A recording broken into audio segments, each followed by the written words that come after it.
Hello friends, this is Sharmi from the Amateur Gardener. I will be pruning some hydrangeas today, and will walk you through some of my steps.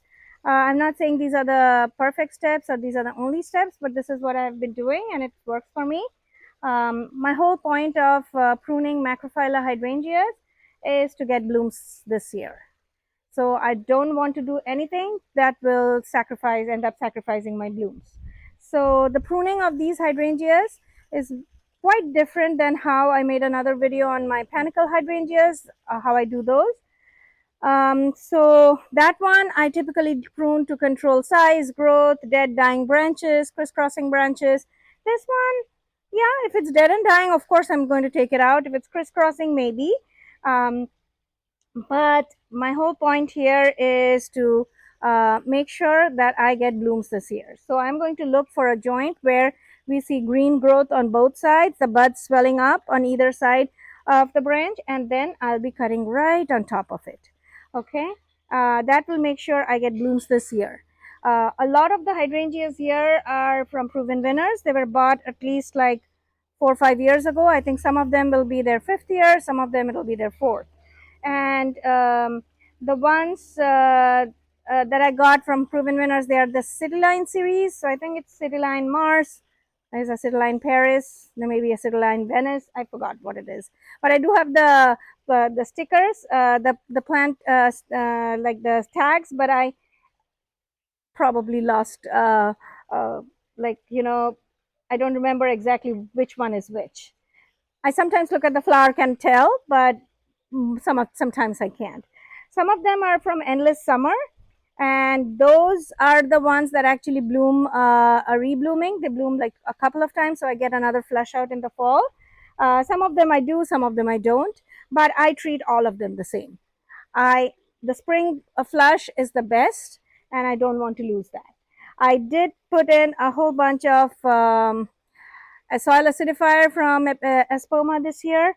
I get pink blooms. Our soil is neutral to alkaline range, usually between 7 to 7.5 is our pH. But I like blue. You always yearn for things that you don't have. So we'll see if I can change it to a little bit of a purple coloration, somewhere in between pink and a blue. Or if I get pink, pink is fine too. They look pretty. But, let's see. It's an experiment. So I'll put another round of soil acidifier in like maybe a couple of weeks. I already did one, and then we're going to cut it back, and then we're going to put some more compost, and we'll get back to you after that. So let's get going.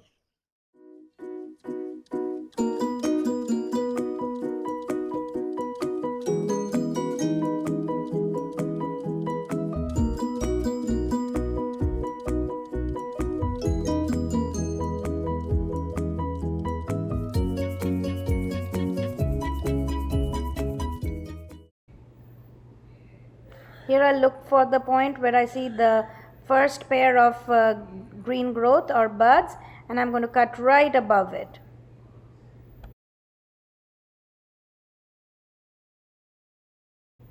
And I repeat the same process over and over again.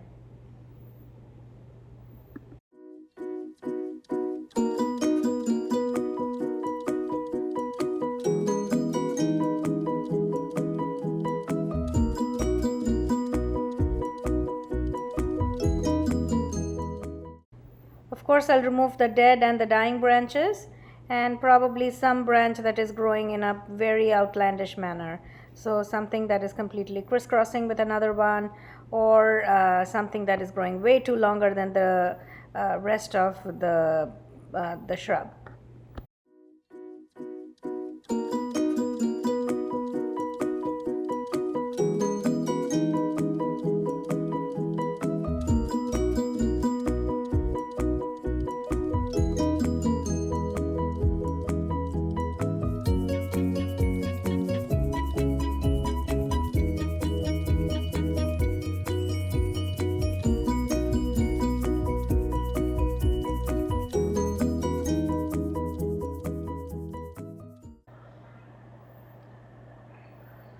You can see a little piece of string here that I'm cutting up now.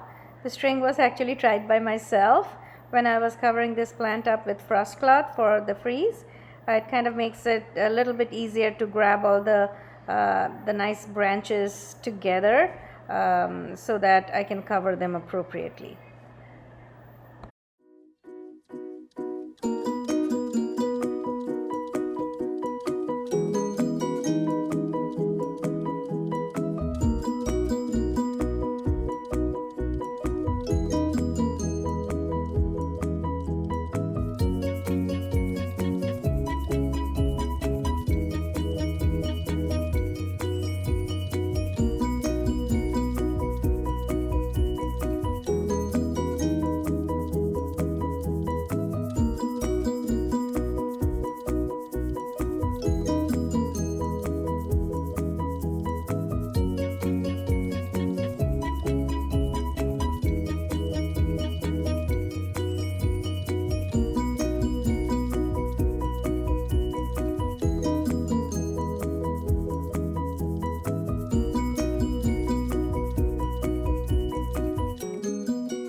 This is another example of where the two buds are on a branch and where the cut is made.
Wanted to show you another interesting thing.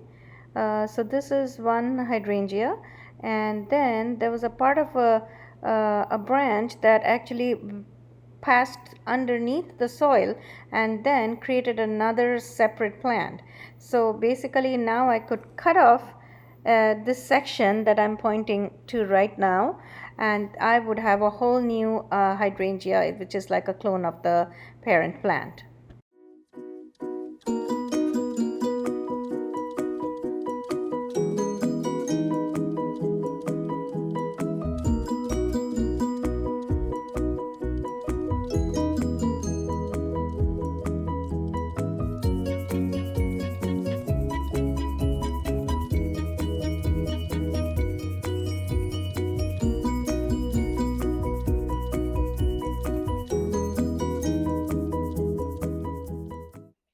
This is to give you a quick view of how it looks now.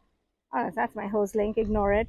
Um, and so I have a fatsia, I have a ligularia or a leopard plant there that is, I cut back the dead foliage and it's growing back.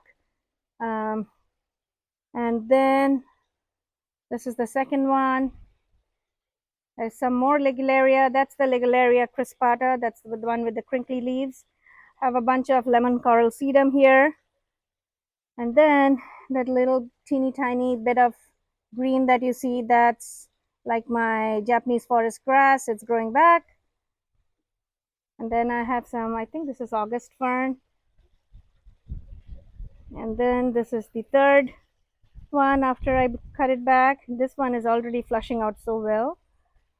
Okay, some more fatsia, another softgrass mahonia, another one. I think this one is the oldest one. And then another of the leopard plants. I do have a camellia here. Made a video on the camellias only. If y'all want to link to it, watch it there. This is an azalea that is starting to bloom now. It's like a pinkish red color. That's another camellia. Sorry, another hydrangea. This is, I believe, it's a rhododendron. It blooms very nice for me. It's a light pink color. I'll give you all a picture. You can see one bud there.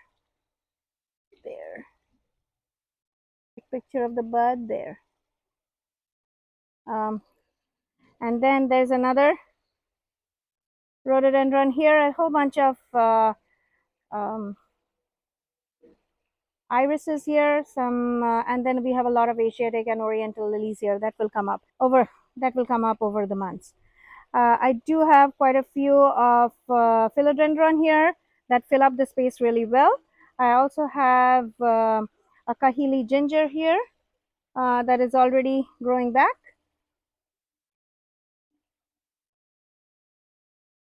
Okay. And then there's a couple of hibiscus here which will grow back for sure. This one has been there for 5-6 years maybe. Okay, so let's get, so hopefully you all enjoyed this video. If you did, please like and subscribe, and I'll be sharing with you my planting of the dahlias today. So we'll see how that goes. Until I may see you again, bye bye.